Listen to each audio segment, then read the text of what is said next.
संसद सत्र तो चल नहीं रहा, विपक्षी पार्टियां बार-बार इस मुद्दे पे चर्चा ही मांग रही हैं। देखिए, लगातार 2 हफ्तों से सारा विपक्ष देश की सरकार से 2 मांगे रख रहा है कि जो लोगों के जरूरी मुद्दे हैं, जो देश के जरूरी मुद्दे हैं, उन पे विपक्ष को बोलना दिया जाए। और लगातार रोज इन दोनों मुद्दों पे, किसानी के मुद्दे पे और जो जासूसी का मुद्दा है, इस पे रोज सारी विपक्षी पार्टियां अपना एडजॉर्नमेंट मोशन दे रही है। लेकिन जिस सरकार का दायित्व होता है कि वो पार्लियामेंट को चलाएं, वो लगातार ये दोनों मुद्दों को स्टोन वॉल करके चर्चा का समय ही नहीं नियुक्त कर रही है। आज हमने राष्ट्रपति जी को ये बताने के लिए इधर पहुंचे हैं कि जितनी डेमोक्रेसी और डेमोक्रेटिक परंपराओं को जितना डेंजर आज की डेट में दिख रहा है कि संसद के बाहर लोगों की आवाज कुचली जा रही है, जैसे आप देख रहे हो किसानों के साथ पिछले साल भर से क्या हो रहा है, और अब संसद के अंदर लोगों के चुने हुए नुमाइंदों की आवाज भी कुचली जा रही है। तो ये डेमोक्रेसी का एक बहुत बड़ा नुकसान है और डेमोक्रेटिक इंस्टीट्यूशन का भी एक बहुत बड़ा नुकसान है। और as custodian of the country, conscious keeper of the nation, हम आपको अपील करते हैं कि इस सरकार पे दबाव पाया जाए कि लोगों के मुद्दे, विपक्षी पार्टियों के मुद्दे को एडमिट करके ये संसद चले। हम छोटी पार्टियां हो सकती हैं, लेकिन ये पार्टियां जम्मू कश्मीर से लेके लक्षद्वीप से लेके देश के सबसे बड़े राज्य यूपी से लेके बॉर्डर स्टेट पंजाब से लेके जो देश का पेट भरता है, हम अक्रॉस सारे जने छोटी पार्टियां इकट्ठे होकर राष्ट्रपति जी से यही मांग करने आए हैं कि सरकार पे दबाव पाया जाए कि संसद चले, लोगों के मुद्दे एड्रेस हो। हम एक पंजाब के राज्य से आते हैं, हमारा इतना बड़ा एक किसानी का मुद्दा है। आप देख रहे हैं कि साल भर से किसान सड़कों पे बैठा हुआ है, 8 महीने से दिल्ली के बॉर्डर पे बैठा है, 500 किसान ने जाने भी गंवा दी है। लेकिन संसद के अंदर जब कृषि मंत्री कहते हैं कि इस काले कानून करके एक भी किसान की मौत नहीं हुई है, तो आप सोचे ये आक्रोश को घटाना नहीं, आक्रोश को बढ़ाने का काम करता है। और जो ये सरकार कहती है एक आधे राज्य तक सीमित है, तो आज ये देश के कोने कोने से हम एमपीज अपने लोगों की बात लेके, ये देश भर के किसान का मुद्दा है। देश की नेशनल सिक्योरिटी का जो जासूसी का मुद्दा है, ये भी एक बहुत बड़ा अहम मुद्दा है। क्यों सरकार इन दोनों चीजों से भाग रही है?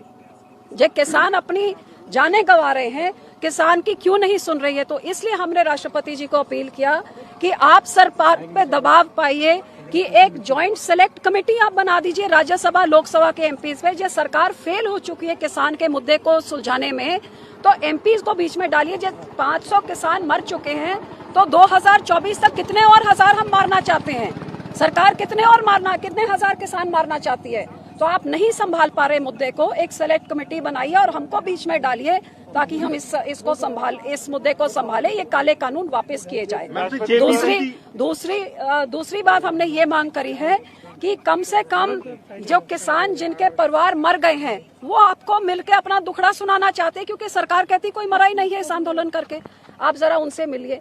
हमने यहाँ तक, मैंने एक चिट्ठी स्पीकर साहब को ये भी लिखी है कि जब आपने सत्र शुरू होता है, आप श्रद्धांजलि सबको देते हैं, जो अभिनेता हैं, जो स्पोर्ट्स पर्सन है, इस पार्लियामेंट का हिस्सा नहीं है, आपने 50 लोगों को श्रद्धांजलि दी।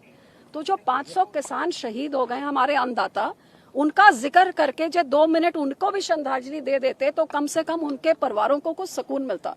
लेकिन कोई भी मांग नहीं मानी जा रही है, ना चर्चा की मांग मानी जा रही है, ना श्रद्धांजलि की मांग मानी जा रही है। ये तो जितना ये सरकार ने जोर जबर डेमोक्रेसी के ऊपर किया है, ये तो शायद मैं अपनी जिंदगी में पहली बार देख रही हूँ। मेरे से पहले सीनियर हैं। राष्ट्रपति के द्वारा कुछ आश्वासन मिला मैम आप लोगों को?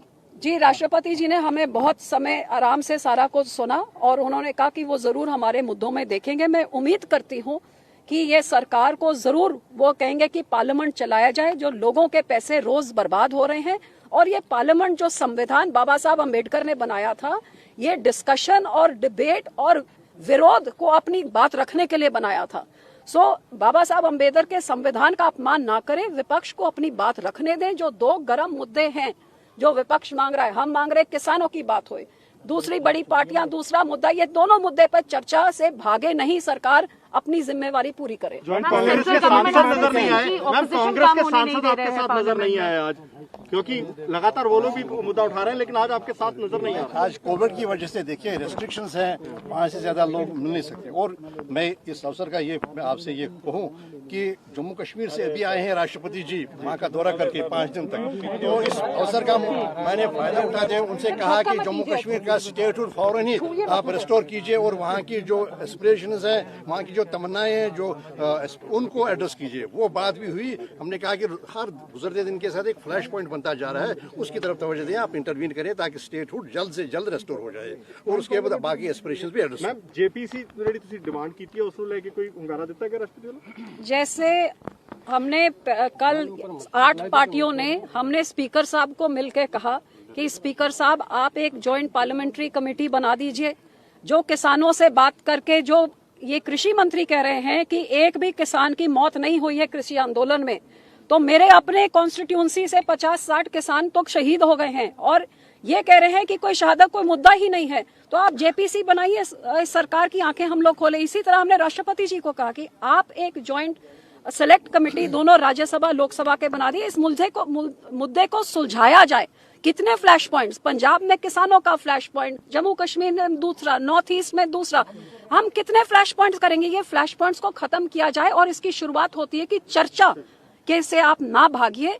आप जो 2 मुद्दे विपक्ष मांग रही है, किसानों के जो ये किसानों का एजिटेशन चल रहा है इसका हल, और दूसरा जो जासूसी मामले का जो है इस पे जवाबदेही सरकार की बनती है और ये पार्लियामेंट में से इसके डिस्कशन से ना भागे, बल्कि मैं उम्मीद करती हूँ सोमवार के लिए समय दोनों मुद्दों के लिए नियुक्त करिए ताकि सारे जने आराम से बैठे और देश सुने कि सरकार के पास क्या जवाब है। सेंट्रल गवर्नमेंट ये कह रहा है कि ऑपोजिशन काम नहीं करने दे रहा, बिजनेस ट्रांजैक्ट होने नहीं दे रहा, एंड अंडर इट्स स्ट्रैटेजी उन्होंने राजनाथ सिंह को ये रिस्पॉन्सिबिलिटी दी है कि जो भी डेडलॉक हो रहा है पार्लियामेंट में से एंड करें। So Rajnath Singh under that strategy will hold a conversation with every parliamentary with every opposition party member. The government is just trying to buy time.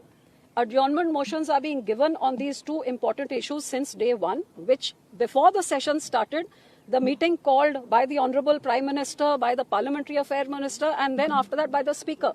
Every party raised that these 2 issues, one of the farmers, and that time Pegasus had not happened, but 2 days later it did. Since then, both these issues have been raised by the entire opposition, but the government is not ready to discuss, debate. All they have to do is allot time for these 2 topics and the House will start functioning. The owners, now they want to make someone talk, then someone else. So why don't they just put it on the business agenda which comes that this is the time allotted for these 2 discussions and the House will settle down. Harsimrat ma'am, क्या आप लोग जो delegation लेके गए थे 5 लोग ही जा सकते तो वो तो एक अलग बात है, क्या इसके लिए कांग्रेस को इनवाइट किया गया था? और दूसरी अहम बात, ये जो आपका ज्ञापन है उसमें कांग्रेस के किसी सांसद का हस्ताक्षर मुझे तो नहीं दिख रहा जी, यही इस बारे में बता दो। यही दुख की बात है कि हम चाहे छोटी पार्टियां हैं लेकिन हम देश के कोने कोने को रिप्रेजेंट कर रहे हैं। जैसे मैंने आपको बताया, जम्मू कश्मीर से, यूपी से, पंजाब से, लक्षद्वीप एक आइलैंड तक। दुख की बात, और एनसीपी महाराष्ट्र, दुख की बात यह है कि मैंने अपने आप कांग्रेस के जो लीडर हैं अधीर रंजन चौधरी जी को अप्रोच किया, टीएमसी को अप्रोच किया, डीएमके जिनके पास सबसे बड़े नंबर्स हैं, उन सबको मैंने अप्रोच किया कि हम लोग रल मिल के ये इस मुद्दे को उठाएं। जे राष्ट्रपति जी से समय लेने का हमने पहल किया, आप हमारे साथ चलिए, हम पीछे लगेंगे, आप आगे लगिए, लेकिन आपके सामने हैं, आज कोई नहीं पहुंचा। इसी तरह स्पीकर साहब से जब हमने ज्वाइंट कमेटी मांगी है कि जो एग्रीकल्चर मिनिस्टर ने कहा किसानी आंदोलन से कोई किसान मर ही नहीं रहा है, क्यों नहीं सारा विपक्ष इकट्ठे होके ये मांग करे कि एक कमेटी बनाई जाए दोनों हाउसेज के एमपीज के, जो ये बताएं, और वो जो 500 मर गए उनके घर में जाके देखें वो किस कारण करके मरे हैं। लेकिन इस पे भी हमारा साथ उन्होंने नहीं दिया। मैं उम्मीद करती हूं कि आज जरूरत है, जितने भी मुद्दे हैं, जब तक विपक्ष इकट्ठे नहीं होगा तब तक सत्ताधारी पक्ष इसका फायदा उठाते रहेगा, और इसीलिए हमने राष्ट्रपति जी तक पहुंच करी है। मैं उम्मीद करती हूं कि दूसरी बड़ी पार्टियां भी अपने हम लोग के लाख डिफरेंसेस हो सकते हैं अपनी स्टेट्स में, लेकिन किसानों के मुद्दे पे हम सब एक हैं, जासूसी के मुद्दे पे हम सब एक हैं।